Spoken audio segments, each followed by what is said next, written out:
So, question is, when you're doing a 90-day blitz, what does your typical work day look like?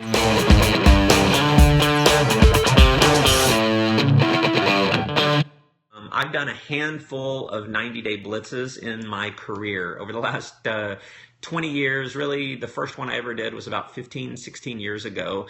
I've done about 3 since then.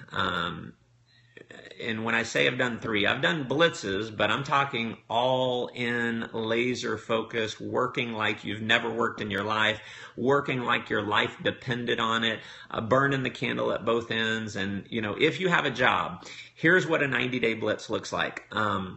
Is you're working your 40 hours a week, and then when you get off work, you're working your 40 hours a week, okay?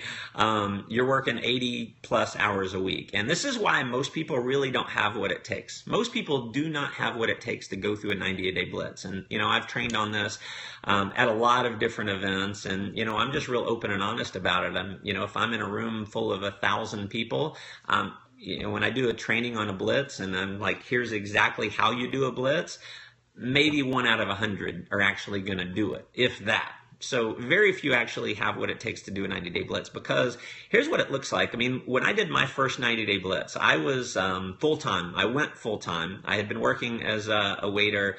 Got to the point where my income in network marketing was several $100s a month, and I really didn't have the income to go full-time, but I did anyway. I'm not encouraging anyone to do that.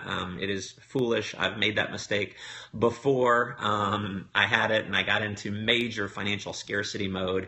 But this time I went so hard. I did get to a full-time income very quickly. In fact, I got to about $2,000 a week in income in 90 days. 6 months later, I got to about $10,000 a week. I'm not giving any kind of income claims. This is not even, with my current company. This is, 15, 16 years ago. So, and here's what it looked like is, number one, I made a list of names of 300 plus, and I just attacked the list. I was nonstop calling, setting appointments. And I finally, for once in my life, I just got rid of the chicken list. I said, there's no one I'm not going to call. I'm just going to call everyone. I'm just going to educate people on what I'm doing and allow them to make a decision. Good, bad, indifferent, whatever they think about me, I just don't care. And so massively inviting, doing 3 to 5 presentations a day personally.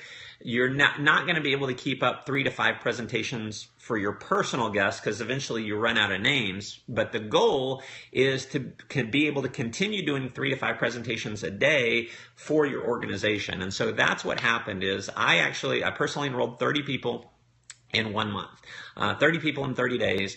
I've never done that since. At the time I was 24 years old, had a lot of energy, more than I have now, I think. And so anyway, enrolled 30 people in 30 days, and they kept me so busy. I would tell people, I would just open up my calendar and I'd say, listen, you guys book me for an appointment, book me for a 3-way call. I don't care what time it is. I don't care where it is. I will do everything I can to be there.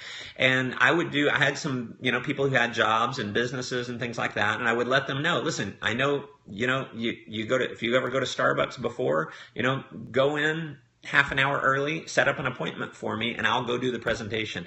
So I would set up breakfast meetings at 7, 7:30, 8 o'clock in the morning. So I'd get up early, I'd go do a breakfast presentation.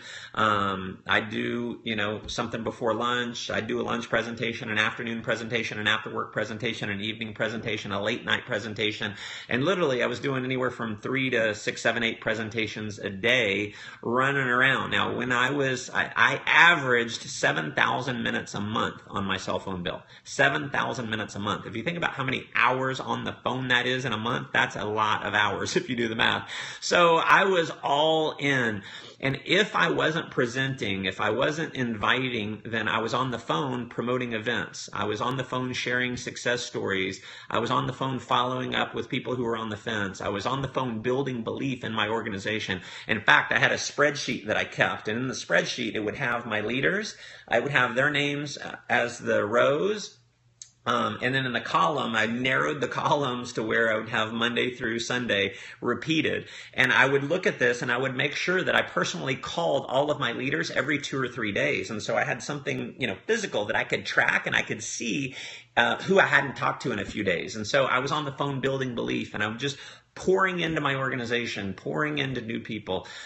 So that's what a 90-day blitz work looks like. If you're, working a job, you're working for 8 hours in your job, you're working for 8 hours in your business. Saturday, Sunday, I was typically working both days. I would encourage you, it's good to recharge your batteries, get caught up on sleep.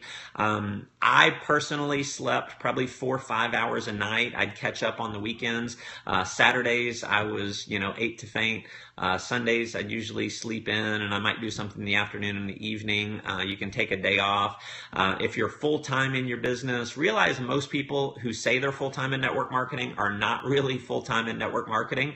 They just don't have a job. So you want to be working, 16 hours a day when you're in blitz mode. And what happens is it gives you so much confidence if you're really all in, because let's say your enrollment ratio is 1 out of every 3 people that you sit down with, or 1 out of every 4 people that you sit down with. If you're personally doing 4 presentations a day, and you're personally responsible for being part of bringing in 1 person per day, either personally or throughout your organization, if you do that consistently over time, I have not seen evidence of someone not having success with that. Now, if you are if you're doing 5, 6, 7, 8, 9, 10 presentations and no one's enrolling, you want to work on yourself, because there's some things that aren't working out right. Obviously, keep going, keep doing the activity, but you want to work on your inner game. See, one thing that I believe is true is that your outer world is a reflection of your inner world. If you're having issues with closing, if you're having issues with people flaking on you, not having the money, things like that, it's usually an internal issue, not an external issue. So that gives you a handful of things, but I'll tell you, that was the moment in my life when I went through my first blitz. I had more pride in myself than I had ever had, and it wasn't because I was making a ton of money. See, at the time where I felt this pride, it was not because of any success that I had. I was doing a meeting in Austin, Texas. I was living in Dallas. I had driven 3 hours to do a meeting. I stayed late, followed up, team building. I'm driving back. It's about 2:30 in the morning. I had to be up for a breakfast meeting the next day. I was so tired. I was pulling the hairs on my leg just to stay awake.